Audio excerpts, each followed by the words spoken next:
Здравствуйте, дорогие зрители! Страшно рада вас видеть на моем канале в это непростое время. Я представляю гадание на новый апрель, апрель 2022 года.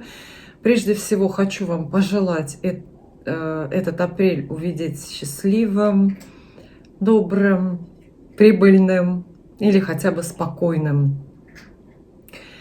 Пусть придут к вам любовь и счастье, ну и денег побольше. Видите, благовоние успокаивающее для вас и для себя.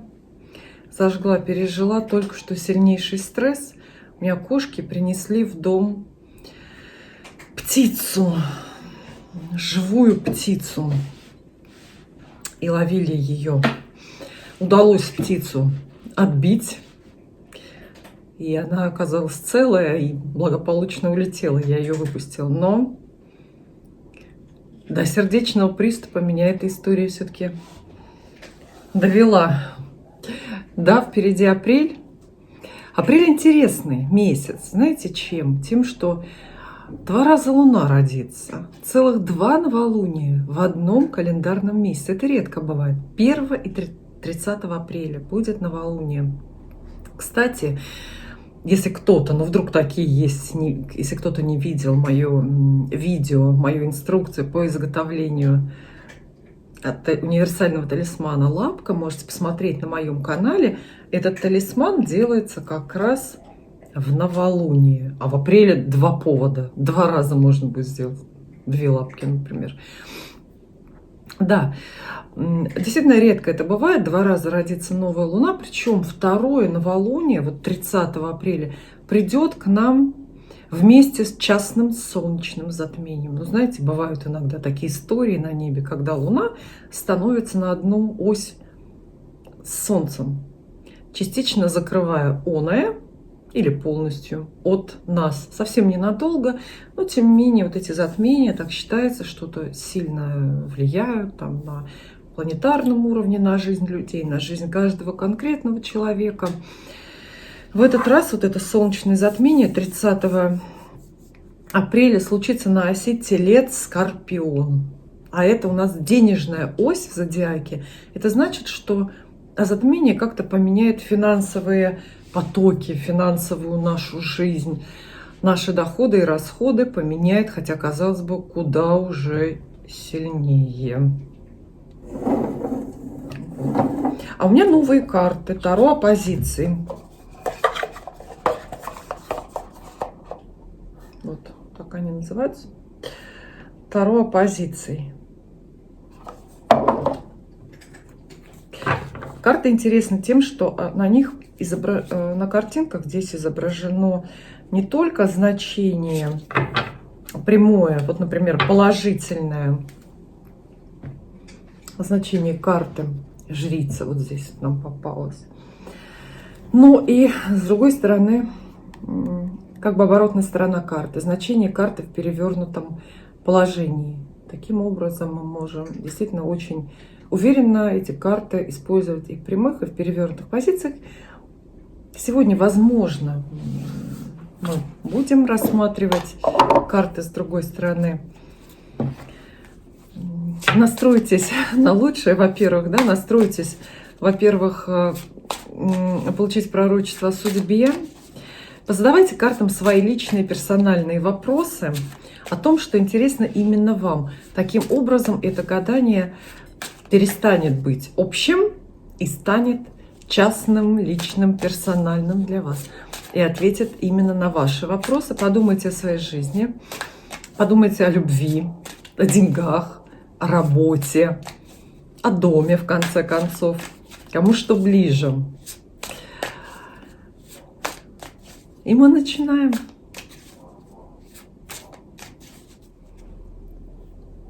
Первое гадание для Овна. Ну, конечно. Из моей новой колоды Таро оппозиции я достану для вас ровно 3 карты, которые расскажут вам про работу. Удастся ли вам хорошо поработать и впечатлить себя и, например, начальство или налоговую инспекцию. 3 карты Овну на работу. Вы готовы? Раз. 2. Красивые карты. 3.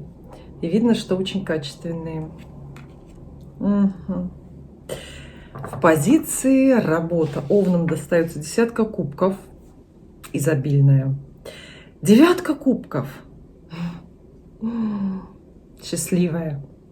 И 8 кубков. Карта прощаний. Может показаться, что я просто их плохо перемешал. Но вы видели, что это все случилось. Последовательно. Карта описывает достаточно непростую историю.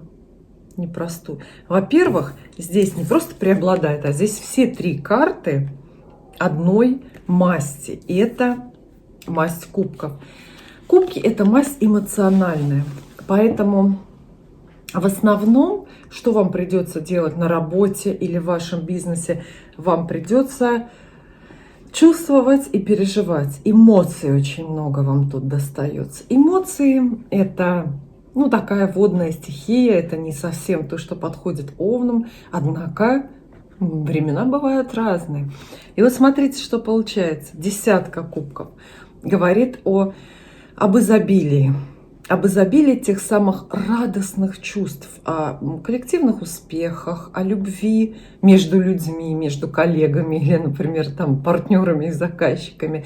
10 кубков описывает изобильную прибыль, пожинание плодов. Это не сама работа, тем более это не трудная работа, и это не процесс созидания. 10 кубков – это момент, когда вы наслаждаетесь, радостно принимаете новости. И если получаете деньги от работы, то это за работу, ту, которую сделали прежде в основном. Очень хорошая карта для того, чтобы восстановить отношения, испорченные или прерванные с коллегами, с партнерами по бизнесу. Здесь буквально на этой карте все радуются всем, все обнимаются, и что-то такое вот общее празднуют. Поэтому 10 кубков может описывать в целом успех фирмы, успех компании, успех какого-то коллективного проекта для вас. 9 кубков. Очень хорошо, что они вместе. 2 изобильные счастливые карты потенцируют друг друга. Они говорят, что 9 рядом, поддерживает 10.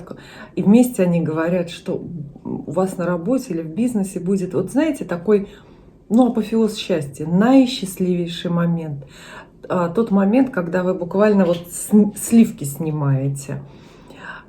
Все легко дается, все происходит как по маслу скорее, правильнее здесь уместно такое выражение. И в целом эти карты вас призывают, если не уж прям на подвиги кидаться, то, по крайней мере, не бояться что-то обновлять, что-то делать, может быть, менять даже работу, хотя тут довольно спорно это все.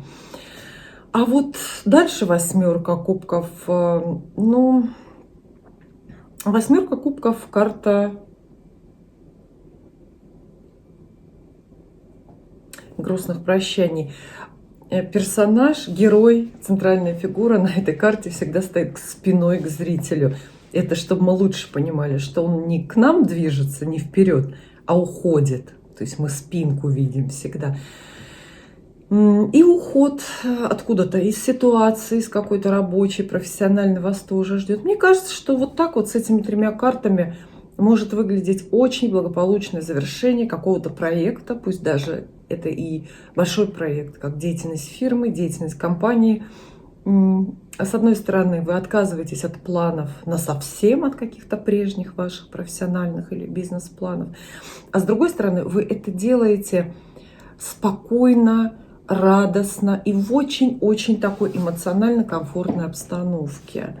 Вполне возможно, да, что вас ждет просто закрытие фирмы, закрытие вашего предприятия, но это так гармонично, это так легко воспринимается для вас, это так уместно, и как будто бы вы слегка расстроены, потому что прощаетесь, например, с любимым коллективом, но и в то же время есть чувство облегчения и есть вот то самое чувство своевременности, что хорошо, что это случилось теперь, например, или хорошо, что это случилось так.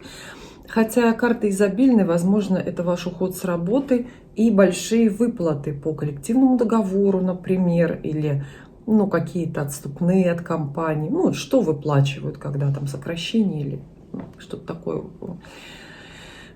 происходит. Поэтому придется много чувствовать, а работать, наверное, придется меньше. В менее таком фатальном, драматичном проявлении это будет не увольнение, но отказ от части плана, например, от части бизнес-плана какого-то вашего. Но тоже грустить как будто бы и не о чем, потому что даже этот отказ, даже это прощание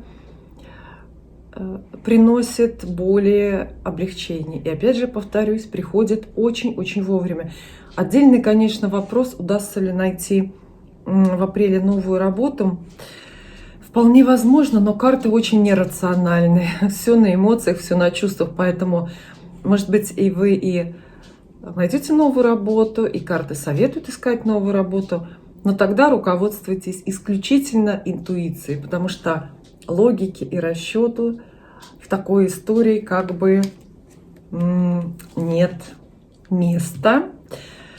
И с такими картами что не надо? Не надо торопиться, потому что они, как ни странно, все три очень инертные. Не нужно ни в коем случае, знаете, по-овновски продавливать пространство и настаивать на чем-то своем. Ваша профессиональная жизнь и жизнь в бизнесе, все это течет как река и очень благополучно.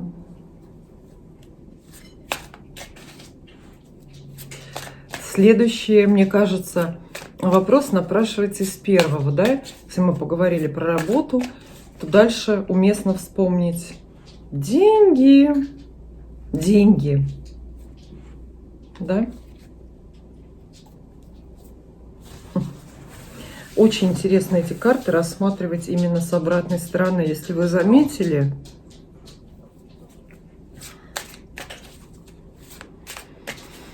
доходы для Овна.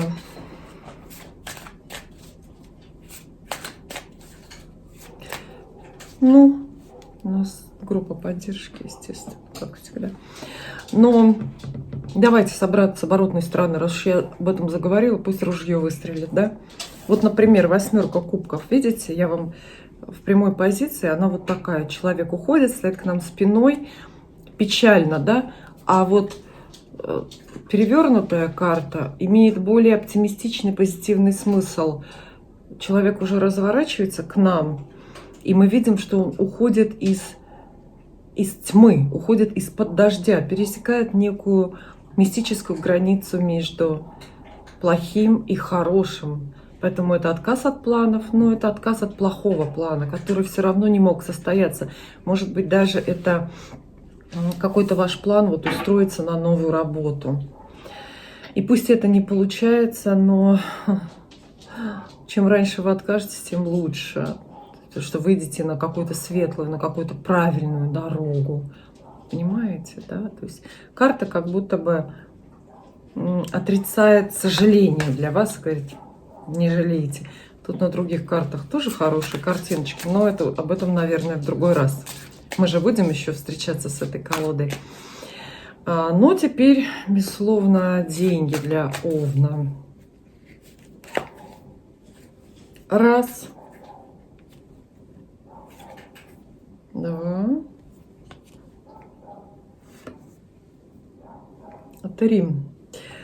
В категории деньги вам достаются карты Иерофант, карта Мир или Вселенная и Король мечей.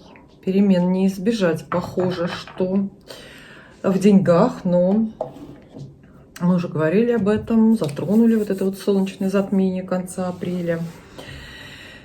Последовательно, карта Иерофант говорит, что вам о многом придется думать помимо денег. То есть деньги отойдут как будто бы на второй план. Не доведется вам в апреле быть особо алчными, корыстными. И вообще Иерофант, знаете, такой персонаж, который не проворачивает никаких финансовых операций. Тем более не занимается манипуляциями и как это называется, еще махинациями, да, какими-то денежными. Карта Иерофант говорит, что вам надо думать, придется в основном думать, оценивать, возможно, как-то рассчитывать так осмысленно свой будущий финансовый путь.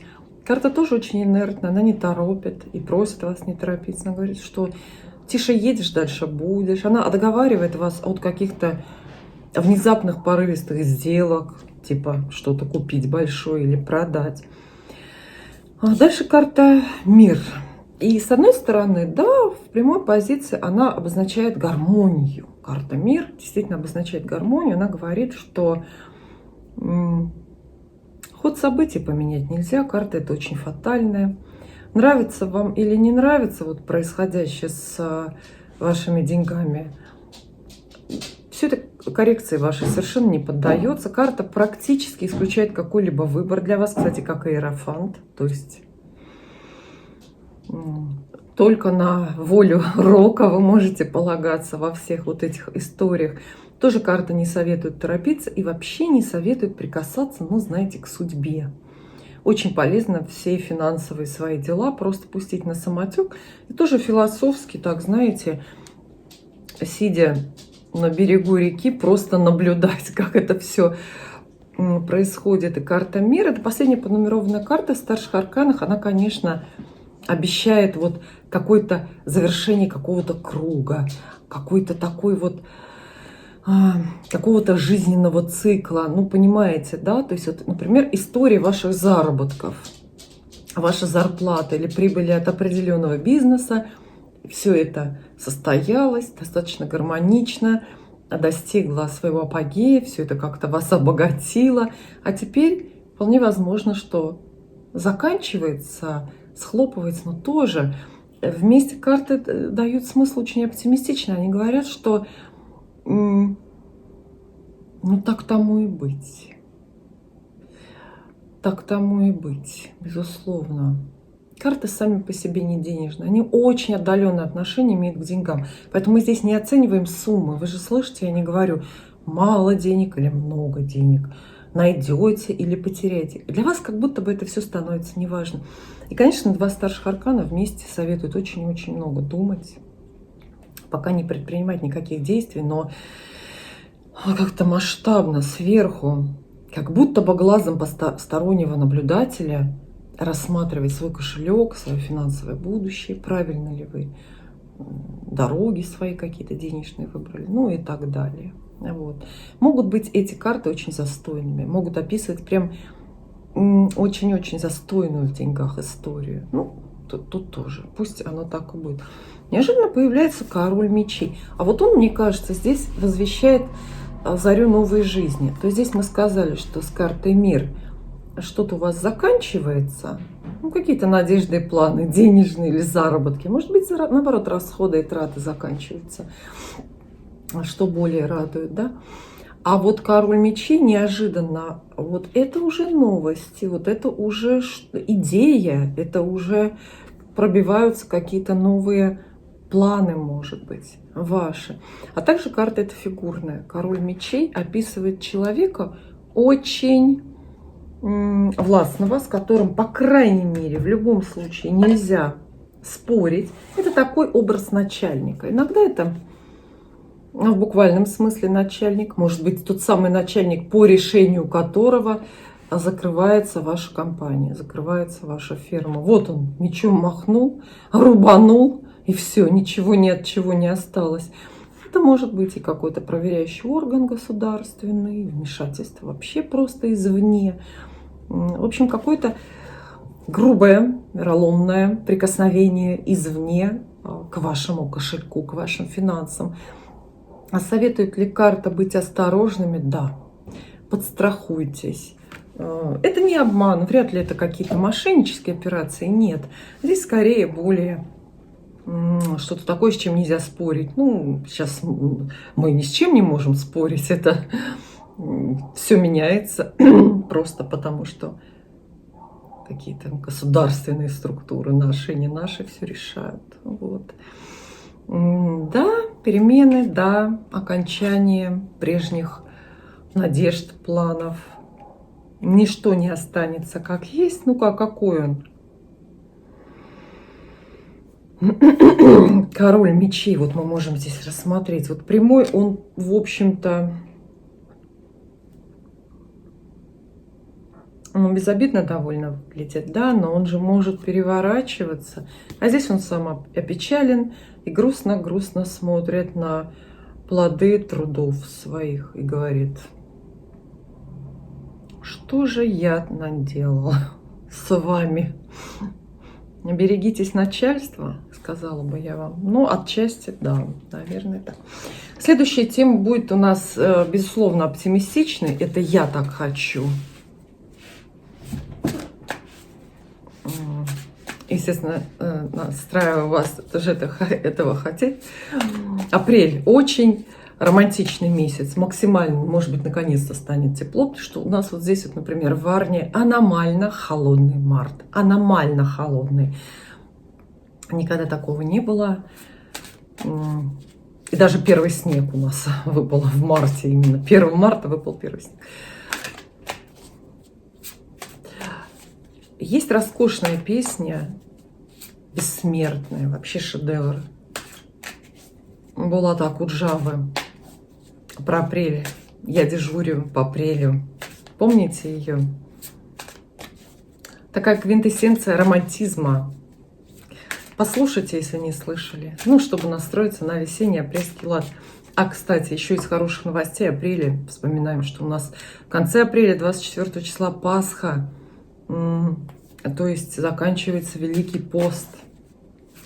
Разве это плохо? Конечно, это хорошо. Ну, вернемся к любви. Ваши вопросы о любви, прошу. Делайте ставки. Раз. Прекрасно. 2. Еще лучше. И 3. Ну, вы видите, да, я при вас перемешиваю карты, ничего не могу сделать, опять подряд. Выпадают вам про любовь 3 жезлов, 4 жезлов и 2 жезлов. Кстати, ну и пусть что подряд, это все вместе хорошо. Какая цельная картина, да, появляется, потому что одна масть. Ну, во-первых, жезлы, масть деятельная, активная. И сразу мы вам заявляем, что с любовью не заскучаете.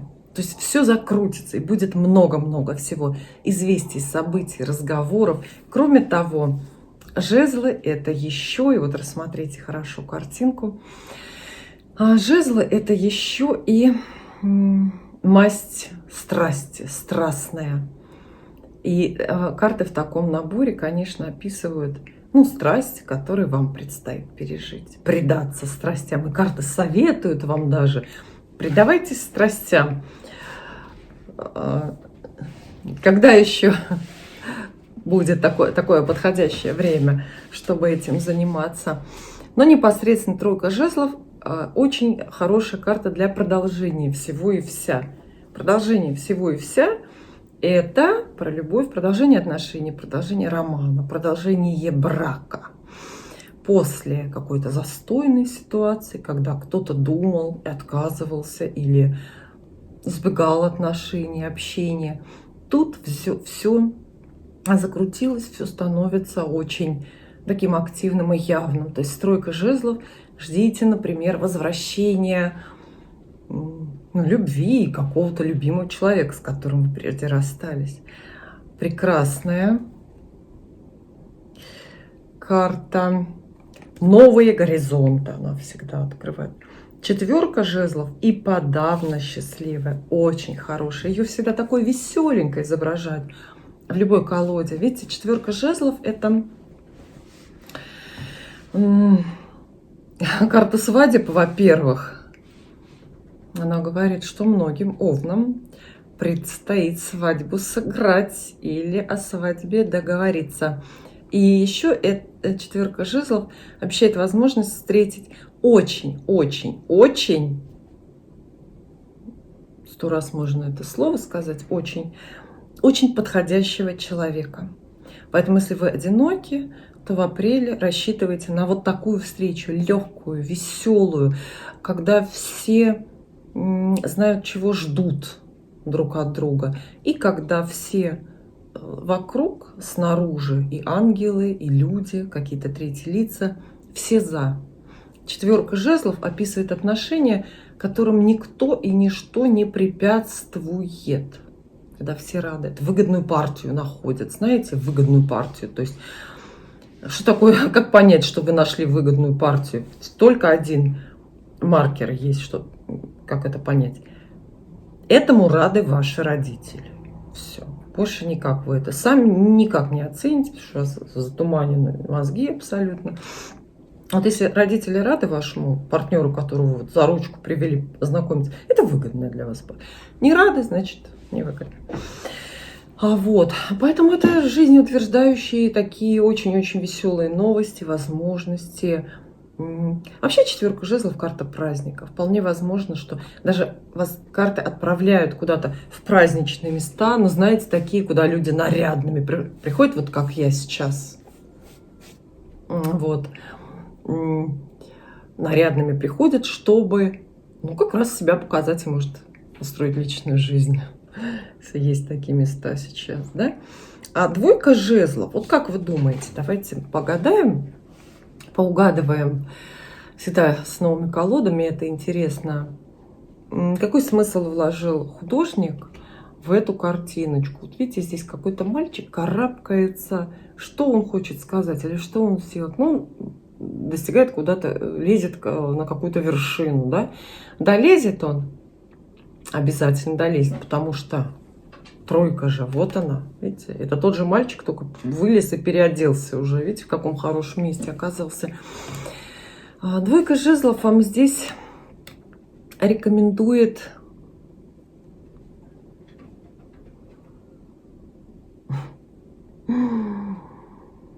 побеждать трудности в любви, если они все-таки будут, если, видимо, незначительные, например, в виде ваших комплексов или в виде ваших каких-то прежних дурных настроений. Во многом придется стоять на своем.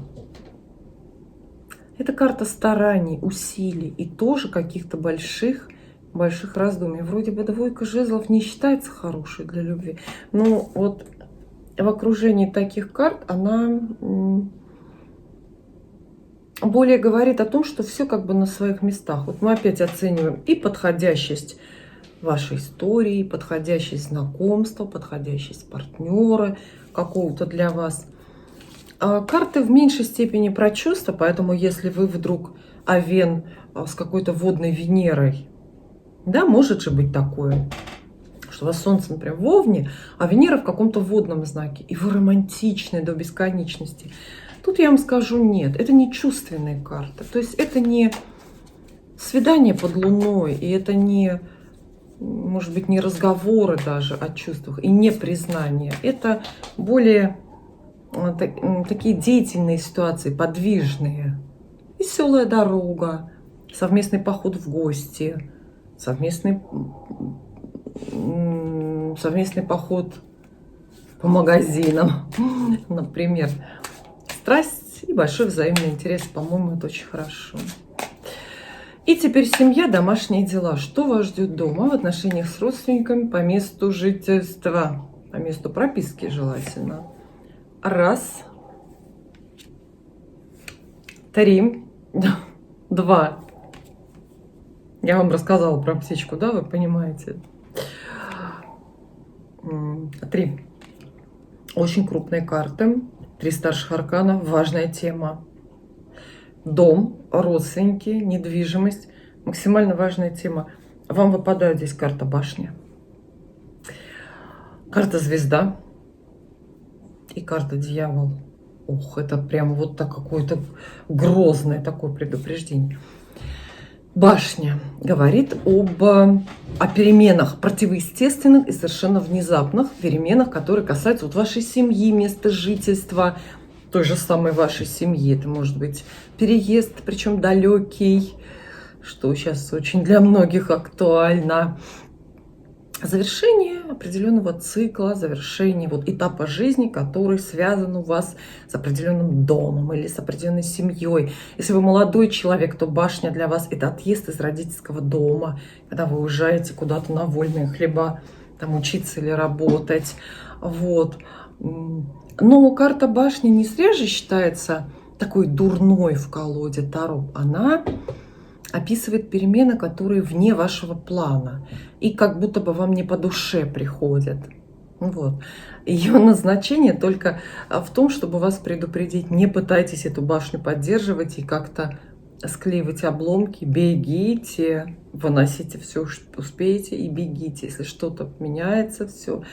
Какие-то планы, связанные с недвижимостью, с домом, не знаю, купить квартиру, продать квартиру, арендовать квартиру, сдать квартиру. Вот эти планы могут разрушаться. А звезда рядом говорит, что вот эти как раз разрушения и потери, семейные или домашние, коснутся того, что вообще-то сильно важно для вас. Коснутся вещей, о которых вы мечтали, к которым стремились. Ну, например, может быть, вы как раз на апрель планировали, денежки копили, и в апреле как раз вот имели план ипотеку-то взять большую, да, или кредит на бизнес. А тут как-то это все не получается у вас. Вот. И карта дьявола рядом. Ну, описывает происки темных сил по отношению к вашему дому, к вашим домашним, к вашей семье. Карта дьявол говорит о несвободном выборе, о том, что вы совершенно не сможете влиять на ситуацию, не сможете эти перемены остановить, не сможете ими заниматься, просто не совладаете. Лучше даже как бы не начинать. А еще дьявол всегда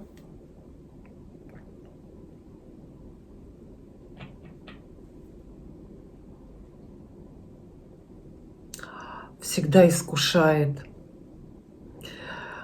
Вот. Поэтому, ну, знаете, будет какое-то такое искушение разорваться.